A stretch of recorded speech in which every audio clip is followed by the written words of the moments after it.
soal yang ada di tengah ini.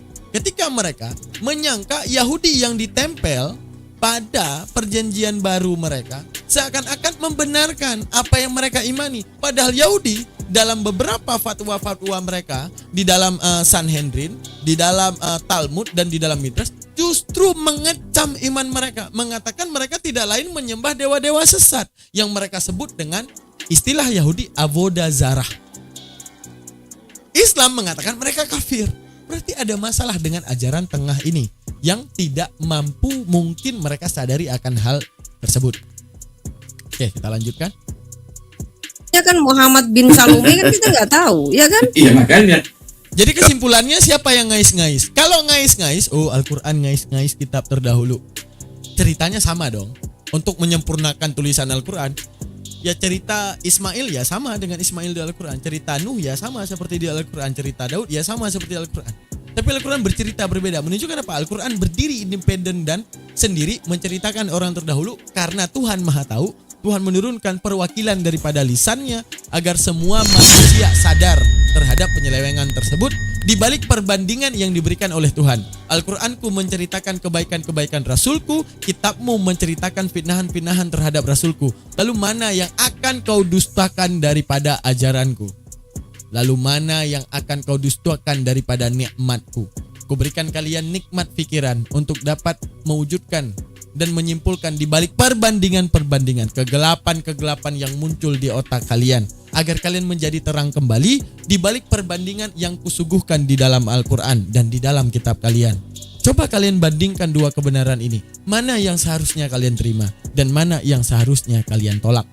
Paulus kan jelas, dia tulis kitab suci kan, memang dia bilang dari Paulus. Semua tulisan Paulus dari Paulus. Dia tulis jelas sekali. Dan kitabnya dia itu diselidiki juga oleh rasul-rasul sebelum Paulus.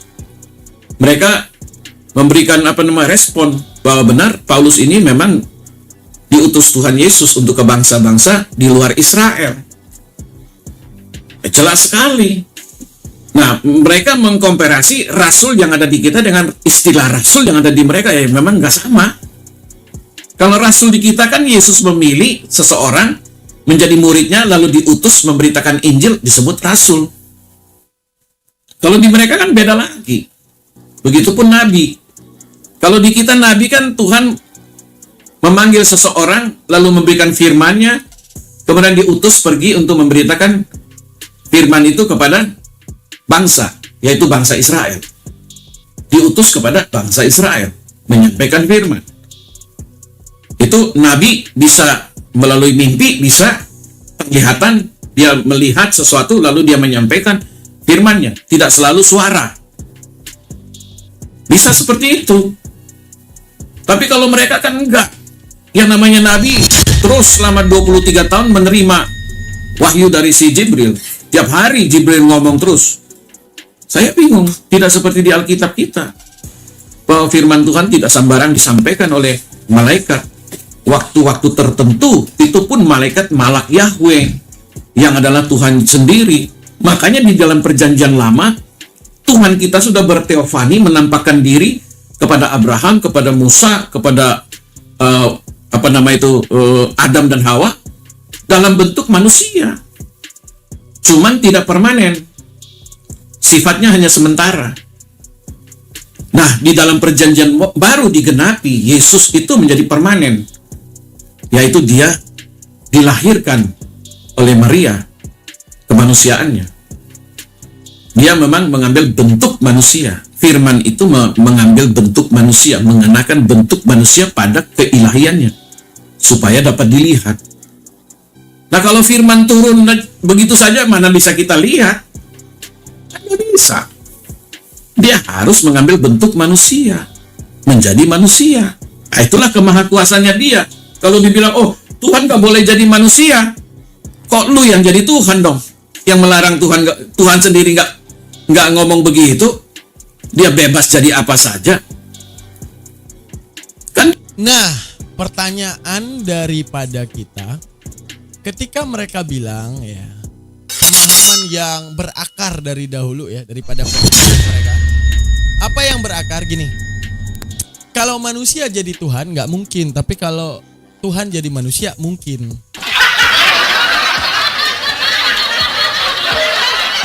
pertanyaan kita terhadap mereka itu gini, dari mana kita tahu Tuhan mau jadi manusia? Kan mereka memframing nih. Memframing dan mengatakan dan memfitnah Tuhan gini, Tuhan lagi mau jadi manusia. Nah, pertanyaan kita, Tuhan lagi mau jadi manusia ini dari mana kamu tahu dia mau? Gitu, paham nggak? Paham nggak? Makanya saya bilang, kekuatan kita muslim, kekuatan Mbah Dukun itu cuma bisa membaca pikiran pasiennya. Tapi kehebatan kaum Kristen, mereka mampu menebak isi pikiran Tuhan. Seharusnya kalau mereka ingin berpikir lebih kritis terhadap iman mereka, yang patutnya mereka tanyakan, apa yang harusnya mereka tanyakan? Pak Pendeta, engkau mengatakan benar, Tuhan jadi manusia pasti. Tapi dari mana kita memvalidasi ini benar nyatanya bahwa Tuhan lagi mau jadi manusia? Paham maksud saya? Dari mana kita tahu kebenarannya Tuhan lagi pengen jadi manusia? Lagi pengennya ini. Tahu lagi pengennya Tuhan jadi manusia, kita akan tahu dari mana. Sehingga kita mengatakan bahwa Tuhan bisa jadi manusia. Dari mana kita mampu membaca pikiran Tuhan kalau Tuhan lagi mau jadi manusia? Sedangkan ajaran terdahulu Pak Pendeta tidak meyakini bahwa adanya keyakinan bahwa Tuhan lagi mau jadi manusia. Begitu banyak era-era yang dilewati Tuhan, yaitu era Abraham, era Salomo dan segalanya. Akan tetapi Tuhan tidak pernah jadi manusia saat itu. Mereka mengatakan adanya teofani jadi api. Kalau seandainya setiap adanya teofani daripada Tuhan disembahkan, api yang diteofanikan Tuhan kenapa tidak disembah? Ini kan standar ganda. Apa standar gandanya? Standar gandanya kalian tahu nggak di mana?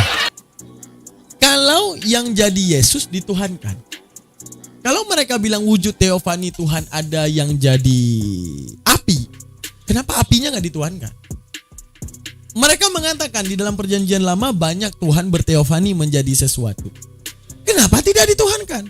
Ketika detik dia menjadi Yesus dituhankan, kan harusnya dipertanyakan. Harusnya mereka mempertanyakan hal tersebut, tapi mereka tidak mempertanyakan hal tersebut. Inilah wujud kegabrulan iman daripada teman-teman kita karena kurang kritis dalam menelitinya. Kita lanjutkan lagi. Ya. Lalu saat kita membicarakan, gini guys, Tuhan itu pencipta akal, setuju ataupun tidak? Pasti dong. Kita adalah orang yang paling setuju kalau Tuhan itu pencipta akal. Detik kita setujui Tuhan itu pencipta akal, maka kita juga harus menyetujui bahwa Tuhan yang menciptakan konsekuensi akal berpikir. Di antara penolakan, dua yang kontradiksi dapat bersatu dalam satu waktu. Ya kan? Contoh, gerak dan diam. Pada satu waktu ini gerak dan diam, akal menolak. Ataupun dua-duanya tidak ada. Ini tidak gerak dan ini tidak diam. Tidak bisa dipungkiri, akal akan menolak. Sekarang ketika Tuhan yang dipandang maha kuat menjadi sesuatu, apa yang terjadi? Kuat dan lemah. Maka kita tidak akan punya kesimpulan ini kuat apa lemah. Enggak. Kita bilang kuat tapi dia lemah karena manusia. Kita bilang lemah tapi dia Tuhan yang maha kuat. Menunjukkan apa? Otak akan terbentur. Ketika otak terbentur, seharusnya kita menanyakan kepada Tuhan, "Oi Tuhan, Engkau yang menciptakan akal dengan segala konsekuensi berpikir. Seharusnya Engkaulah yang membuat kami memusatkan pola pikir ke arah kami mampu mengambil kesimpulan. Bukan seenaknya dirimu menjadi sesuatu yang menolak ciptaanmu sendiri, yaitu apa? Akal. Lalu mampukah engkau Tuhan menjadi berpikir sama seperti kami? Justru pemikiranmu lebih sempurna daripada apa yang kami pikirkan. Maka menunjukkan wajibnya ada kesesuaian logis daripada Tuhan, karena Tuhan pencipta logis tersebut. Tidak bisa Tuhan itu berjalan terbalik di balik hal logis yang dia ciptakan di dalam isi otak manusia itu sendiri. Seperti itu teman-teman. Kita lanjutkan. Dia mengutus firman-Nya turun mengambil rupa manusia, seperti dia bicara dengan Adam, dengan Abraham. Dia bicara dengan Adam di Taman Eden, berjalan-jalan di hari sejuk ngobrol dengan Adam. Dia bicara juga dengan Abraham di bawah pohon terbantin di Mamre. Dia makan lembu sapi muda yang dimasak oleh Abraham punya bujang. Dia makan itu dadi, ya. Dia bicara sama Lot, dia bicara sama Musa, dia bicara sama Elia, dia bicara sama Elisa. Dia menampilkan orang Israel melihat dia seperti tiang awan, tiang api. Musa melihat semak belukar yang terbakar, tetapi semak itu tidak musnah terbakar. Itu kan semua dalam bentuk teofani. Kemahakuasaannya Tuhan muncul dalam wujud seperti api. Karena dia maha kuasa, dia mampu melakukan itu. Apalagi dia turun jadi manusia, terlalu mampu. Yaitu dia utus firman-Nya, turun menjadi manusia. Nah, kalau ada orang bilang, oh Tuhan tidak bisa diserupakan. Kalau dia mau tampil dirinya, kamu hak apa melarang dia? Kan dia maha kuasa. Kalau malaikat saja bisa menampilkan dirinya, memperlihatkan dirinya kepada Maria, malaikat Gabriel datang berkunjung kepada Maria kan? Dia katakan shalom kepada Maria, dia tunjukkan dirinya kepada Maria. Dia seorang laki-laki. Dalam bentuk laki-laki. Walaupun malaikat itu tidak bergender kan? Dia makhluk roh. Nah, dalam segi malaikat aja sudah beda kita sama mereka. Apalagi bicara tentang iblis, setan, jin, beda juga. Jadi gak sama. Nah, ini yang ketidaksamaan ini kalau mau dipelajari, tinggalkan dulu salah satu. Nolkan dulu, pelajari ini. Nanti kamu bisa bandingkan mana yang betul ini. Karena kebenaran itu hanya ada satu. Gak mungkin ada dua. Salah satu pasti ada yang gak benar. Nah, itu harus dipelajari mumpung belum terlambat. Masih di dunia ini masih punya kesempatan kita untuk menukar Tuhan, menukar iman percaya. Ini sudah mau akhir tahun, saudara. Kita sudah sebentar tinggalkan tahun 2025. Jangan masih tinggal Tuhan yang lama. Cari Tuhan yang baru, yang benar, yang benar-benar Tuhan yang punya langit dan bumi. Ya, berarti kesimpulannya Tuhan pemilik langit dan bumi, teman-teman, adalah Tuhan yang kita tidak akan jelas ini Tuhan maha kuat ataupun ini Tuhan maha lemah. Kan lucu. Ayo ganti Tuhan, teman-teman. Ini teman-teman yang di YouTube. Teman-teman di YouTube mau nggak ganti Tuhan? Yang tadinya Tuhan tidak punya kehinaan dalam pemahaman Islam bahwa Tuhan itu berbeda dengan makhluknya, dan suatu saat makhluknya akan menyaksikan Tuhan dan melihat Tuhan dalam wujud melihat Tuhan sejelas-jelasnya seperti yang dijanjikan di dalam Al-Qiyamah. Tapi kita disuruh ganti. Sembahlah Tuhan yang berkelamin sama seperti kalian. Sembahlah Tuhan yang punya lapar sama seperti kalian. Ini gini. Kita disuruh tinggalkan Tuhan yang maha kuat, yang Tuhan enggak jelas antara kuat dan lemah. Mana yang kalian pilih? Kan lucu cara dia berpikir. Selagi belum terlambat, kata dia lagi tadi. Kebenaran hanya ada satu.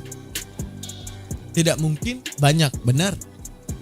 Sekarang kalian pikirkan dulu, alat penentu kebenaran apa? Paling kurang alat penentu kebenaran adalah akal. Karena akal, dia akan memproduksi kebenaran tersebut jikalau perbandingan tersebut mampu dicerna. Contoh, ketika teman kita yang sama-sama manusia berbicara enggak masuk akal, kita akan senantiasa menolak. Kenapa kita menolak?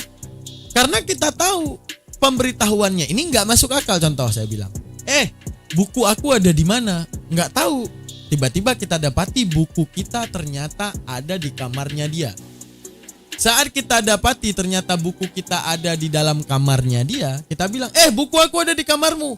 Dia, teman kita tadi menjawab, oh itu tadi buku itu bisa ada di kamarmu. Tahu nggak kenapa?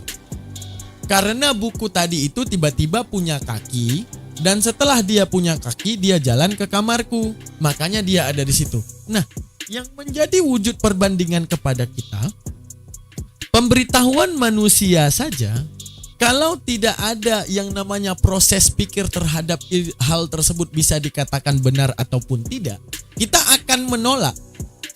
Lalu bagaimana otak manusia bisa menerima penjabaran Tuhan tentang siapa itu Tuhan dengan segala narasi-narasi yang tak masuk akal? Sedangkan pemberitahuan manusia aja yang gak masuk akal kita tolak, apalagi pemberitahuan yang mereka sebut ini adalah Tuhan. Karena kita tahu Tuhan adalah yang menciptakan akal dengan segala konsekuensi berpikir terhadap kebenaran tersebut. Maka kebenaran itu hanya terletak di akal. Bukan karena banyak penganutnya. Bukan karena banyak yang mengatakan hal itu benar. Tapi kebenaran itu mutlak. Karena apa? Perbandingan akal lah penentu kebenaran. Bukan banyaknya suara yang mengatakan itu benar lalu akal akan mengatakan benar. Tidak. Kamu tidak lain hanya tercacatkan akalmu karena orang terdahulu yang memaksakan hal yang salah untuk menjadi benar. Itu guys. Bukan Tuhan-Tuhanan. Jadi kesempatan ini diberikan kepada kita semua supaya bisa kita terbuka mata hati kita bahwa benar ada Tuhan yang benar. Ada Tuhan yang satu-satu yang layak disembah. Gitu loh Bu. Nah itu harus dipelajari. Bukan hanya taklid buta. Ya lanjut Bu. Oke, ini sesuai tema ya. Andainya saya Islam ya teman-teman ya, mungkin saya juga punya pemikiran sekarang ini sepaham dengan si Kumaila ya. Kita lihat dulu nih ya. Salahnya Kita sering dengar ya cerita-cerita tentang nabi-nabi. Itu dongeng apa sejarah sih? Aku menyimpulkannya itu dongeng. Atau kadang ada juga kisah yang nggak jelas moral story-nya apa ya. Oh ya. Jadi si Kumaila yang hafiz Quran, kemudian latar belakangnya dia berpendidikan cukup lumayan, dan dia pernah juga di pesantren. Kurang apa kalau kita bicara tentang ilmu, ya enggak? Nah, ketika dia sudah menyelusuri, ketika ditanya itu Al-Quran itu seperti apa, dia mengatakan kalau saya boleh berpendapat, ya saya katakan itu dongeng. Kenapa dikatakan dongeng? Karena hasil sebuah cerita-cerita dalam Quran itu tidak ada tahu di mana posisinya, ya. Bukti arkeolognya nggak ada, sejarahnya sistematisnya bagaimana, kronologisnya bagaimana, nggak ada masalahnya gitu loh. Kalau bukan dongeng apa gitu loh. Ya, kita dengarkan dulu nih Ustadznya ngamuan. berapa hari belakangan ini muncul video tentang seorang wanita yang kemarin kita pernah kritik. Video tersebut Karena saya bencinya mereka itu selalu pakai musik-musik begini, kenapa sih kayak seolah kayak lagi perang di itu sana di apa? Kayak zamannya Romawi perang gitu loh. tentang seorang wanita yang mengatakan buat apa menjadi penghafal Quran, tak ada guna. Sekarang beliau buat video baru. Videonya adalah semua cerita tentang nabi-nabi di dalam Al-Quran hanyalah dongeng belaka. Mereka menganggap apa yang ada di dalam Al-Quran itu hanya dongeng-dongeng belaka. Hanya sekedar dongeng. Bentuk atau wujud cara mereka untuk mengolok-olok ayat Al-Quran. Setelah mereka katakan tidak ada gunanya menghafal Al-Quran, menjadi penghafal Quran itu tidak baik, tidak bermanfaat dan lain sebagainya, mereka hinakan para penghafal Quran dengan mengatakan tingkat pemahaman yang sangat rendah sekali. Oke, sebentar ya, kita tanggapi begini. Seandainya saya Islam, ketika saya menyadari bahwa ternyata Al-Quran memang tidak sanggup membela dirinya sendiri, saya akan katakan jelas bahwa Al-Quran adalah dongeng. Karena tidak berdasarkan sejarah. Karena Islam sendiri menolak Al-Quran itu sejarah. Umat Islam serentak mengatakan bahwa Al-Quran itu adalah wahyu. Wahyu ini bukan sejarah. Wahyu ini bukan hasil cerita yang nyata, melainkan itu sesuatu yang dari langit kemudian diturunkan. Nah, itu yang pertama. Yang kedua, teman-teman, seandainya saya masih Islam, tapi saya sudah mengetahuinya, ketika dikatakan mereka ngamuk ya, bahwa menghafal Quran itu tidak penting dan tidak ada manfaatnya. Karena yang pertama, Al-Quran mengatakan dalam Quran Surat Al-Zukhruf ayat 3 maupun dalam Quran Surat Ibrahim 52 maupun banyak banget itu ya, surat-surat menyebutkan Al-Quran diturunkan dalam bahasa Arab itu supaya mudah dipahami, bukan untuk dihafal. Coba saya mau tanya Muslim, ada nggak satu ayat saja dalam Quran mengatakan bahwa umat Islam wajib menghafal Al-Quran? Ada nggak? Oke. Diturunkan Al-Quran dengan lisanan Arabiyah. Teman-teman sekalian, simak baik-baik. Al-Quran diturunkan dalam bahasa Arab dengan gramatikal yang luas. Contoh, kata-kata di Al-Quran misalnya beda maddah ataupun beda bentuk di dalam Al-Quran, maka akan memberikan pemahaman yang jauh lebih luas. Misalnya, kata dakhala itu artinya masuk. Kalau kata-kata adkhala berarti dipaksa masuk. Kalau kata-kata dakhala berarti ada banyak pintu yang dimasuki. Kalau dikatakan dakhala berarti ada dua orang yang saling masuk dan yang saling memasuki. Kalau dituliskan dengan kata-kata indakhala berarti menunjukkan apa? Dia telah masuk ke dalam. Kalau disebutkan dengan kata-kata istadkhala, dimohon untuk masuk. Untuk menunjukkan apa? Ada proses daripada Al-Quran ini menjabarkan maknanya sendiri dengan begitu luas dengan kalimat yang singkat. Karena di dalam Al-Quran itu ada yang namanya makna mushtarak, ada yang namanya makna takhalluf, ada yang namanya makna taraduf. Apa itu makna mushtarak? Satu kata memiliki banyak makna tergantung penggunaannya mau digunakan di mana. Terus ada yang namanya taraduf, banyak kata akan tetapi satu makna. Ada yang lagi yang dinamakan dengan takhalluf. Apa itu takhalluf? Antara kata dan kata saling membeda-bedakan. Untuk menunjukkan apa? Inilah fungsinya Al-Quran dengan gramatikal yang luas. Dituliskan Al-Quran dengan metode singkat namun luas penjabarannya saat kita kemudian meneliti dan mencoba mencari maknanya. Lalu dia mengatakan, apa yang dia katakan? Coba umat muslim, ada nggak dalil di Al-Quran bahwa Al-Quran itu disuruh hafalkan? Kan itu beban kepada kita. Prosesi menghafal ini tahu nggak tujuannya apa? Pemeliharaan. Sama kayak kamu sedang mengikuti studi akademisi, ya. Kamu sedang mengikuti akademisi, yaitu akademisi kampus, ya, sebuah kampus. Dalam satu pelajaran ekonomi, ada materi penting, dosennya nggak bilang catat. Nah, ini bedanya pemikiran kita dengan Oten. Oten, kalau dosennya bilang catat, mereka akan mencatat. Kalau dosennya bilang nggak usah catat, mereka nggak akan catat.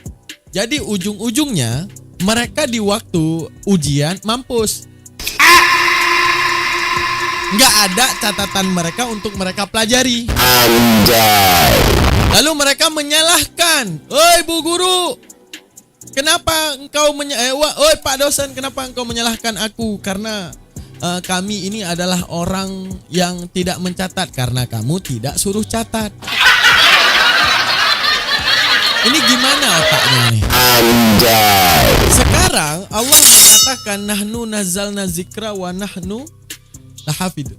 Apa yang dikatakan? Kami yang menurunkan Al-Quran dan kami pula yang akan menjaga Al-Quran tersebut. Maka teridentifikasi bahwa, maka terpahami bahwa Al-Quran ini ada prosesi penjagaan daripada Allah, di mana Allah akan menitipkan daripada setiap apa namanya tuh? Mana dia? Maka Al-Quran akan menitipkan maka Allah akan menitipkan umat-umatnya yang mampu punya standar penjagaan daripada Al-Quran. Salah satunya apa? Adanya pembukuan tanpa harus disuruhkan oleh Allah, diperintahkan bukukan, enggak.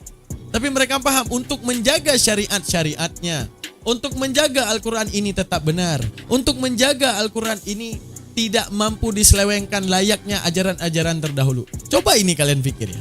Coba kalian pikir, aku berikan satu contoh pemahaman kepada kalian. Al-Quran sudah memberikan kita pemahaman apa yang diberitahukan oleh Al-Quran kepada kita. Umat-umat manusia, ya Allah, orang-orang terdahulu telah menjadikan Al-Quran, menjadikan kitab-kitab yang kuturunkan, mereka coba ubah-ubah mengikuti hawa nafsu. Berarti nanti kalau kuturunkan Al-Quran, jangan sampai seperti mereka ya. Oke. Orang-orang terdahulu memfitnah para rasul. Jadi nanti saat kuturunkan Al-Quran, catat baik-baik para rasul itu gimana sifatnya ya. Oke. Kitab-kitab terdahulu kuturunkan perintah-perintah, mereka langgar dengan dalil-dalil yang keluar untuk setiap perintah itu tidak lagi berlaku. Paham ya? Paham. Jadi apa yang dipahami? Setelah semua pemberitahuan Al-Quran terhadap kitab-kitab terdahulu, maka kita wajibnya melakukan penjagaan agar tidak serupa dengan kitab yang terjadi dahulu. Apa penjagaannya? Termasuk hafalan, agar ada di otak, termasuk pembukuan, agar setiap yang dihafalkan ini mampu divalidasi terus. Akan ada repeat, pengulangan daripada Al-Quran. Apa yang terjadi? Makhluknya melafalkan Al-Quran setiap hari, melafalkan validasi Al-Quran. Saat nanti ibadah haji dibacakan 30 juz Al-Quran, di mana makmum yang di belakang juga merupakan tahfidz juga menyimak pembacaan Al-Quran itu. Jangan sampai ada salah. Ini prosesi apa? Tanpa harus disuruh, manusia udah paham agar tak mampu diselewengkan layaknya kitab-kitab terdahulu. Makanya Al-Quran itu datang hanya untuk menjadi panutan dan arah hidup harus kemana. Tanpa harus Allah memberitahukan, hafalin ya, nggak perlu. Kalian itu udah paham, kalian itu pinter, orang muslim. Kalau seandainya kuliah, dosennya nulis nih di papan tulis tentang sebuah catatan, orang muslim udah paham. Apa yang mereka paham? Oh, ini harus gua catat biar nanti gua pas ujian nggak kalang kabut, pas nanti gua ujian nggak bodoh. Tapi kalau orang Kristen lah, gurunya kan nggak nyuruh catat. Makanya ada pertanyaan seperti Fatimah Sa'diyah tadi. Apa pertanyaannya? Al-Quran diturunkan lisanan Arabia agar kamu membaca. Nah, masalahnya dia tanya, menghafal itu mana perintahnya? Kan lucu pertanyaannya. Penjagaan terhadap Al-Quran ya terserah daya upaya dalam menjaga. Contoh saya bilang, gini saya bilang kepada kalian. Saya datang nih ya ke Kak Asti nih yang ada lagi nyimak. Kak Asti, ini tolong jaga anak saya ya. Saat saya menyebutkan jaga anak saya, terserah Kak Asti. Mau diboboin ayon. Nanti kita minta, Kak Asti tadi gak suruh boboin ayon. Tergantung bagaimana cara kamu menjaga. Dengan penyebutan umum kata jaga, kamu udah paham otak kamu akan memfungsikan ke arah mana dalam wujud penjagaan tersebut. Ya, itu untuk menunjukkan bahwa orang muslim ini pintar-pintar, paham maksudnya ke arah mana. Tapi kalau Kristen, jaga anak aku ya udah dia jagain. Enggak dikasih susu karena enggak disuruh kasih makan, enggak dikasih tidur. Kenapa? Dijagain gini. Karena apa? Yang disuruh jaga doang. Ah, itu Gabrielnya otak mereka. Apa boleh buat? Tapi kalau kita paham ada mana literlek, ada indikasi. Indikasi itu berbicara maksud. Literlek berbicara info. Nah, mereka nggak akan paham sampai ke situ. Oke, kita lanjutkan. Apa lagi fitnahannya? Oh, udah 1 jam ya. Oke, teman-teman, makasih banyak gitu aja ya. Fitnahan dia terhadap Al-Quran itu sangat easy peasy squeezy peasy untuk kita tolak. Kenapa? Karena fitnahan dia tidak berdasar. Karena fitnahan dia itu merupakan hasil daripada kebencian yang dia timbulkan tanpa mencari tahu dahulu. Prosesi hafalan ini kenapa? Prosesi daripada pembukuan kenapa? Korelasinya maksudnya apa? Gak perlu, dia gak perlu cari tahu itu. Yang dia tahu, selama bisa memfitnah Al-Quran, dia sudah menang. Nyatanya, dia hanya mempertunjukkan kebodohannya di depan umat muslim. Oke, terima kasih banyak. Jangan lupa subscribe, like, dan komen. Jangan lupa titipkan komentar. Kita bertemu lagi dengan reaksi selanjutnya ya guys ya. Kita cari videonya mana yang lebih mantap. Kita akan coba reaksi semua fitnahan terhadap Islam.